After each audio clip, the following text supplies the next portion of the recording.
आमने सामने होंगी। आज की सबसे बड़ी खबर यही है। दोनों ही नेताओं के बीच मुलाकात भी हो सकती है। अगले महीने अमेरिका जा सकते हैं प्रधानमंत्री नरेंद्र मोदी। यूएन महासभा की बैठक में हिस्सा ले सकते हैं। 23 सितंबर को Trump United Nations general assembly यानी कि यूएनजीए को संबोधित करेंगे और 26 सितंबर को प्रधानमंत्री नरेंद्र मोदी संबोधित कर सकते हैं। अब इस टैरिफ विवाद के बीच ट्रंप से मिल सकते हैं नरेंद्र मोदी।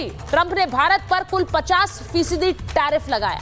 दोनों नेता ट्रेड डील का ऐलान कर सकते हैं। ऐसी भी संभावना है जो इस वक्त विवाद बना हुआ है। क्या उस विवाद को खत्म करते हुए आगे बढ़ पाएंगे दोनों नेता, क्योंकि ये डोनाल्ड ट्रंप की अनप्रेडिक्टेबिलिटी भी है कि वो कभी कुछ कहते हैं और कभी कुछ। लेकिन क्योंकि पाकिस्तान के फील्ड मार्शल अमेरिका में थे, बहुत से कयास लगाए जा रहे हैं। लेकिन हम जानते हैं, जो खुद डोनाल्ड ट्रंप कहते हैं कि वो एक बिजनेसमैन है। F-35 लड़ाकू विमानों की खरीद पर भी बातचीत होगी इन दोनों नेताओं के बीच अगर मुलाकात होती है। और ये भारत के लिए जितने महत्वपूर्ण है उससे ज्यादा अमेरिका के लिए है। ऐसे में क्या डोनाल्ड ट्रंप मजबूर होंगे इस ट्रेड डील को करने के लिए? आज बात इसकी करूंगी। लेकिन मुलाकात सिर्फ यही नहीं है। 2 दिन बाद ये मुलाकात होने वाली है, डोनाल्ड ट्रंप और पुतिन के बीच की ये मुलाकात, और इसका सीधा असर पाकिस्तान पर पड़ सकता है। आपको बताऊं कि डोनाल्ड ट्रंप और पुतिन मिल रहे हैं, वहां ट्रंप और मोदी मिल सकते हैं। ऐसे कयास लगाए जा रहे हैं। पुतिन भारत आएंगे, वो नरेंद्र मोदी से मिलेंगे। भारतीय प्रधानमंत्री चीन जाकर जिनपिंग से मिल सकते हैं। ये सब ऑन द कार्ड्स है। इसका मतलब ये है कि जो समीकरण अभी बन रहे हैं वो बदल सकते हैं। और आज के समय की कूटनीति यही है कि अगले पल क्या हो किसी को नहीं पता है। इसीलिए जो पाकिस्तान अमेरिका के दम पर इतना उछल रहा है, क्या उसे बड़ा झटका लगने वाला है? आज महाभारत में इसकी बात करूंगी, क्योंकि जिस तरह के बयान आ रहे हैं पाकिस्तान के, 2 दिन में 4 बयान पाकिस्तान से आए हैं। क्या पाकिस्तान के नेता बौखला गए? क्या उनके अधिकारी बौखला गए? आसिम मुनीर अमेरिका में जाकर जो कहते हैं कि भारत पर 10 मिसाइलें मार देंगे अगर वहां पर सिंधु नदी पर किसी तरह से डैम बनाने की कोशिश की। उन्होंने कहा पाक डूबा तो आधी दुनिया को ले डूबेंगे, ये भी कह रहे हैं। दूसरा बयान बिलावल भुट्टो का आया। बिलावल भुट्टो कहते हैं भारत ने डैम बनाया तो युद्ध होगा। अब ये आप सोचिए कि पिछले 2 दिनों के सारे बयान हैं। 2 दिन 4 बयान। वहीं ख्वाजा आसिफ जो वहां के मंत्री हैं, वो तो एक कदम आगे बढ़ गए, सपने भी देख रहे हैं, कह रहे भारत के अंदर घुसकर लड़ेंगे। ये उनका बयान आया। आपने ऑपरेशन सिंदूर के दौरान इनके कई अजीबोगरीब बयान सुने होंगे। उन्हीं में से अब एक और है ये कि भारत के अंदर घुसकर लड़ाई लड़ेंगे। और आज जो बयान आया, पाकिस्तान के प्रधानमंत्री शहबाज शरीफ कहते हैं भारत को अंजाम भुगतना होगा। अंजाम भुगतने के लिए तो पाकिस्तान को तैयार रहना चाहिए, क्योंकि पाकिस्तान जिस तरह से अमेरिका के दम पर इतना उछल रहा है। मैं फिर कह रही हूं, क्या 4 मुलाकातें समीकरण बदलने वाली हैं? ये 2 दिन में 4 बयान इत्तेफाक नहीं हो सकता है। क्या ये आईएसआई की स्क्रिप्ट रटकर आए हैं और उसी को दोहरा रहे हैं? और ये स्क्रिप्ट किसके कहने पर लिखी गई है? आज इन सब पर बात करूंगी। भारत इस सब को काउंटर कैसे करेगा? एक रिपोर्ट पहले आप देखिए, फिर महाभारत।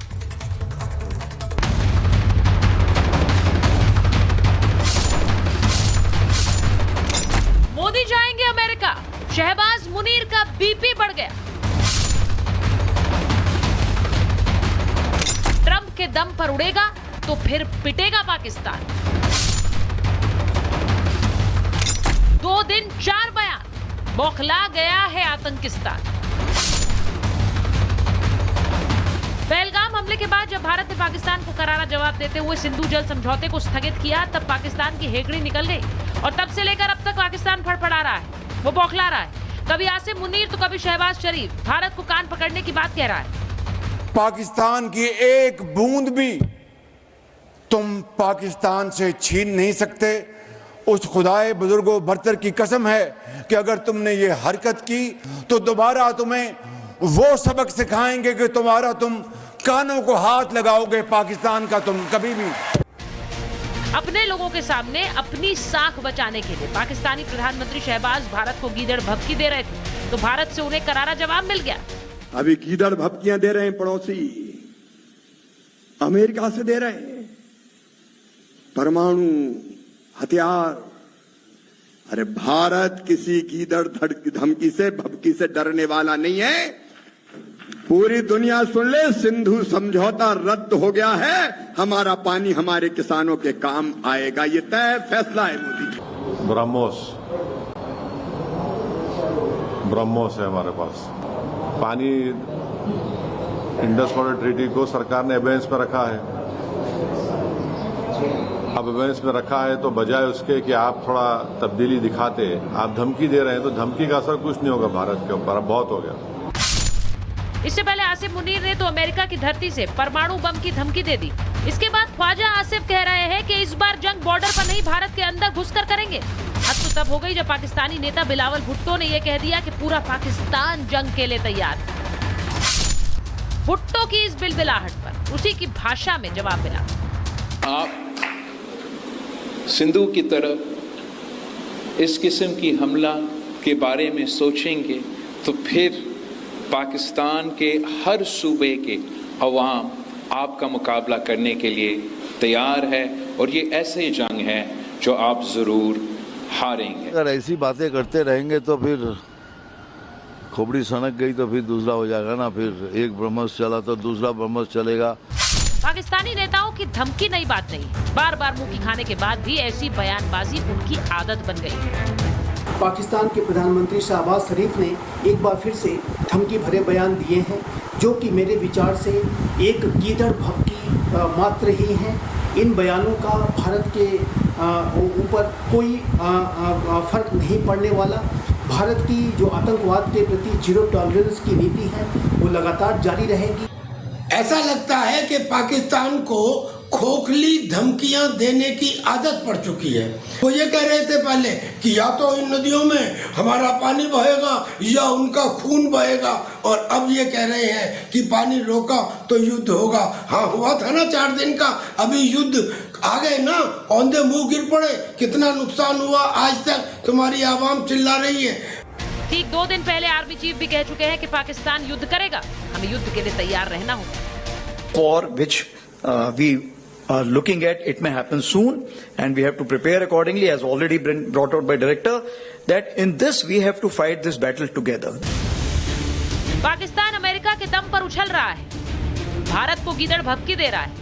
क्या यही कारण है कि पीएम मोदी चीन जा रहे हैं? पिछली बार चीन ने पाकिस्तान की मदद की थी, तो क्या मोदी उसी हाथ को काटने की ओर आगे बढ़ रहे हैं? समीकरण बदलते देर नहीं लगती। प्रधानमंत्री नरेंद्र मोदी अगले महीने अमेरिका के दौरे पर जा सकते हैं। यूएनजीए की सालाना बैठक में हिस्सा लेंगे। रिपोर्ट के मुताबिक मोदी का यह दौरा सितंबर के आखिरी हफ्ते में होगा, जहां ट्रंप से उनकी मुलाकात हो सकती है, यानी दोनों नेता आमने सामने होंगे। ऐसे में महाभारत में आज सवाल ये कि क्या ट्रंप के दम पर भारत को बार बार धमकी दे रहा है पाकिस्तान? सवाल ये भी कि चीन हो या अमेरिका, दोनों से कैसे डील करेगा भारत? बार बार परमाणु बम की धमकी देने वाले आतंकिस्तान के पास परमाणु बम होना चाहिए क्या? Bureau report, Republic Bharat. और इसीलिए आज कुछ सवाल पूछ रही हूं महाभारत में। भारत से एक और जंग चाहता है क्या पाकिस्तान, या फिर मैं कहूं कि एक और तमाचा चाहता है? ट्रंप के दम पर क्या भारत को धमकी दे रहा है पाकिस्तान? पाकिस्तान से जिस तरह से 2 दिन में 4 बार ऐसे बयान आए, क्या ये अमेरिका के दम पर हो रहा है? वही सवाल ये भी कि ट्रंप से कैसे डील करेगा भारत? अगर ये मुलाकात होती है डोनाल्ड ट्रंप से, भारतीय प्रधानमंत्री की, तो अमेरिका से डील करने का प्लान क्या है? और वही सवाल ये भी कि पुतिन ट्रंप बैठक से क्या समीकरण बदलने वाले हैं? 2 दिन के बाद ये बैठक भी होनी है और भारत की नजर इस बैठक पर भी है, क्योंकि हम जानते हैं कि पुतिन ने कैसे भारत का पक्ष रखा जब डोनाल्ड ट्रंप ने टैरिफ लगाए।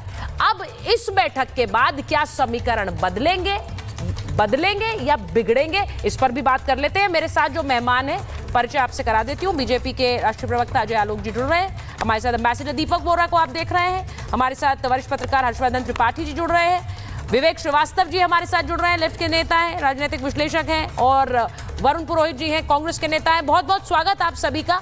मैं शुरुआत सबसे पहले अजय जी आपके साथ कर रही हूं, क्योंकि कई मुलाकातें इन द पाइपलाइन है।